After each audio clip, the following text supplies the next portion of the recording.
जब असलम शहर की सड़कों पर चमचमाती गाड़ी चलाते हुए शीशे में अपना अक्स देखता तो उसे अपना चेहरा किसी और का लगता। वही आंखें, वही थकन, मगर दिल के अंदर एक खालीपन था जो हर रोज बढ़ता जा रहा था। दिन भर वो ऐसे लोगों के घरों के बाहर गाड़ी रोकता जो वक्त की कदर भी ना करते और चीज़ों की भी नहीं। नई गाड़ियाँ, नए घर, नई चीज़ें, और इस सब के बीच असलम को अपना सब कुछ पुराना, बोसीदा और पीछे रह गया हुआ महसूस होने लगा था। उसे लगता था कि जिंदगी शायद इसी दौड़ का नाम है जहां जो नया ना ले सके वो पीछे रह जाता है। शाम ढले जब वो गांव के किनारे खड़े पुराने नीम के दरख्त के पास अपने आबाई घर में दाखिल होता तो उसके दिल पर अजीब सा बोझ उतर आता। कच्ची दीवारें, लकड़ी के पुराने दरवाजे, सेहन में रखा वही पुराना मिट्टी का घड़ा और बावर्ची खाने में चमकते मगर सदियों पुराने पीतल के बर्तन। उसकी बीवी जीनत हमेशा की तरह सादा लिबास में पुरसकून चेहरे के साथ उसका इस्तकबाल करती। असलम को वो सादगी भी खटकने लगी थी। उसे लगता था जैसे ये सब चीजें उसके आगे बढ़ने में रुकावट हैं, जैसे ये घर उसे हर रोज याद दिलाता हो कि वो अब तक कुछ बड़ा नहीं कर पाया। जीनत मगर मुख्तलिफ थी। वो इन चीज़ों को बोझ नहीं समझती थी बल्कि उनमें कहानियाँ देखती थी। हर बर्तन, हर फर्नीचर, हर पुराना कंबल उसे अपने बुजुर्गों की मेहनत और दुआओं की याद दिलाता था। वो इन्हीं चीज़ों में खुश थी, मगर असलम की आंखों में अब वो चमक नहीं रही थी जो कभी हुआ करती थी। उसे सिर्फ राशिद याद आता, उसका दोस्त जिसने शहर में नया फ्लैट लिया था। राशिद के घर के चमकते फर्श, जदीद बावर्ची खाना, खुदकार मशीनें और वो फख्र जिसके साथ वो हर नई चीज़ दिखाता था, असलम के दिल में आग लगा देते थे। हर मुलाकात के बाद असलम घर आकर जीनत से मवाजना करने लगता। वो कहता कि राशिद की बीवी के पास वक्त ही वक्त है, क्योंकि मशीनें सब कुछ कर देती हैं और तुम सारा दिन उन्हीं पुराने तरीकों से उलझती रहती हो। जीनत खामोशी से सुनती रहती। वो जानती थी कि असलम असल में उससे नहीं, अपनी महरूमी से लड़ रहा है।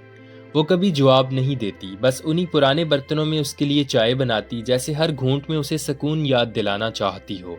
वक्त गुजरता गया और असलम की बेचैनी जिद में बदल गई। उसने फैसला कर लिया कि अब सब कुछ नया होगा, चाहे उसकी कीमतें कुछ भी हों। एक एक करके पुरानी चीजें बेच दी गईं। वो सागवान की मेज जिस पर कभी असलम ने पढ़ना सीखा था, वो कुर्सियां जिन पर उसके वालिद शाम को बैठकर कहानियां सुनाते थे, सब कोड़ियों के दाम चली गईं। उनकी जगह नए सोफे आ गए जो देखने में तो शानदार थे, मगर उनमें वो अपनायत नहीं थी। जीनत के दिल को जैसे किसी ने खामोशी से तोड़ दिया हो, मगर उसने कुछ ना कहा।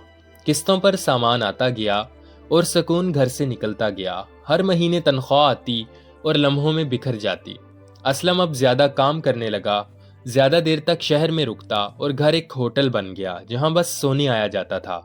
बच्चे बाप की राह देखते रहते और जीनत चुपचाप सब संभालती रही। नई मशीनें आ गईं, मगर बातें कम हो गईं। नया टीवी लगा, मगर खानदान इकट्ठा बैठना खत्म हो गया। फिर वो रात आई जिसने सब कुछ बदल दिया। आसमान पर बादल ऐसे गरजे जैसे बरसों का गुस्सा उतारने आए हों। तूफान ने गांव को अपनी लपेट में ले लिया।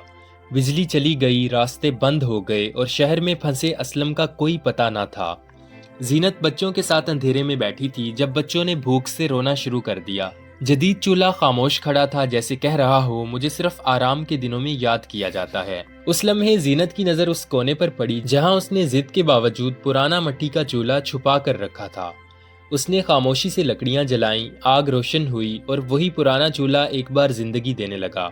बच्चों के लिए खाना बना, उनके जिस्म पर पुराने कंबल आए और उस अंधेरे में एक अजीब सा सुकून फैल गया। जीनत को लगा जैसे वक्त थम गया, जैसे पुरानी चीजें उसे ये यकीन दिला रही हों कि मुश्किल वक्त में वही साथ देती हैं। उस रात राशिद का फोन आया। उसकी आवाज टूटी हुई थी। नया फ्लैट टपक रहा था, दीवारें खराब हो चुकी थीं और किस्तों पर लिया गया सामान पानी में बर्बाद हो गया था। असलम जिस जिंदगी को रश्क से देखता था वो एक लम्हे में बोझ बन चुकी थी। अगले दिन जब असलम घर पहुंचा तो उसने देखा कि जीनत ने किस तरह हालात का मुकाबला किया, तो उसके अंदर कुछ टूट गया। असलम को पहली बार एहसास हुआ कि पुरानी चीजें सिर्फ चीजें नहीं होती, वो वक्त की गवाह होती हैं। वो मुश्किल में आजमाया हुआ सहारा होती हैं। उसने जीनत से माफी मांगी, दिल से, बगैर किसी जवाब के। उसने मान लिया कि वो अंधी दौड़ में शामिल हो गया था जहां अंजाम सिर्फ थकन थी। वक्त के साथ असलम ने कर्ज उतारना शुरू किया। नई चीजों की नुमाइश खत्म हुई, मगर घर में बहारें लौट आईं। शाम को वो नीम के दरख्त के नीचे बैठकर जीनत के साथ चाय पीता, बच्चों की बातें सुनता और महसूस करता कि शायद यही असल तरक्की है। उसने सीख लिया था कि वक्त की कदर वही करता है जो चीजों की कदर जानता हो। اور جو پرانی کو سنبھال لے وہ نئے کا بوجھ بھی اٹھا لیتا ہے۔